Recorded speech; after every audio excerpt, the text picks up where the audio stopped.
Inside a small cabin, a murdered man's head is found on a pike. Lord Commander Mormont informs Jon Snow that Craster's sons are being murdered and tasks him with investigating the crimes and delivering justice. As the Night's Watch prepares to leave Craster's keep, Samwell Tarly gifts Gilly his mother's thimble as a token of their growing bond. Back at Winterfell, Hoda reminds Bran Stark of his lessons. Bran confides in Maester Luwin about his troubling dreams, where he experiences life as his direwolf, Summer, running through the woods and tasting blood. Catelyn successfully enlists Stannis' aid, who publicly vows to bring justice. Yara confronts Theon, calling him a lying bitch upon his return to the Iron Islands. Balon unveils his war plans to reclaim the North, tasking Yara with capturing Deepwood Motte with 30 longships. Theon is assigned to raid the Stony Shore with only one ship, sparking his anger and resentment. He argues for an alliance with the North, but Balon dismisses his counsel, emphasizing the Ironborn tradition of taking what they want by force. Theon explodes, accusing Balon of giving him away to Robert Baratheon, while Yara urges him to choose the Greyjoys. Meanwhile, Sansa, now an orphan, adjusts to her new handmaiden, Shae, growing suspicious of her background and unfamiliarity with noble customs. In King's Landing, Tyrion schemes to secure alliances for the crown, keeping his plans secret from Cersei. He proposes a marriage between Princess Myrcella and a Martell to solidify Dorne's loyalty. He meets with both Varys and Littlefinger separately to move his plans forward.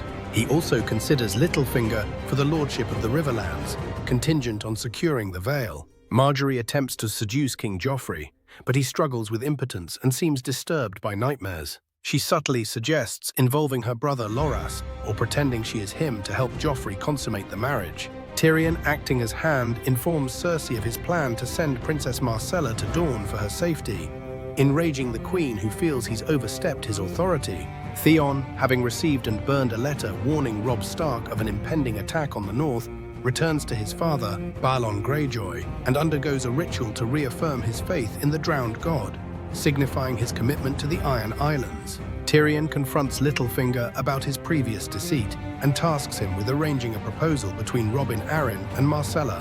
Tyrion also orchestrates the removal of Maester Pycelle, accusing him of betrayal and having him imprisoned, replacing Jon Slynt with Bronn. In a conversation with Varys, Tyrion discusses the nature of power and the challenges of the small council. Arya, haunted by the horrors she has witnessed, struggles to sleep. She and Gendry discuss death and the stories used to create courage in the dark.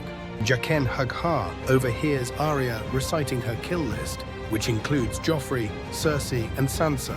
A man tells Arya, disguised as a boy, a story about his brother Willem, whom he cannot remember, but describes as someone who should be honored.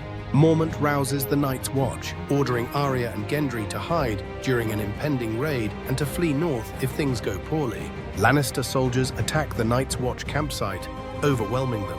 A Lannister commander, acting on Tywin Lannister's orders, seeks Gendry. The Lannister men prepare to take Arya and other prisoners to Harrenhal. Lannister soldiers capture Night's Watch recruits and plan to take them to Harrenhal. When the soldiers ask about Gendry's helmet, one of them strikes a boy with curly hair, mistaking him for Gendry, killing him. The Knight threatens the men of the Night's Watch, promising to take their eyes if they don't find Gendry for him. Arya tries to claim that the murdered boy is Gendry, but a knight who arrives is not convinced.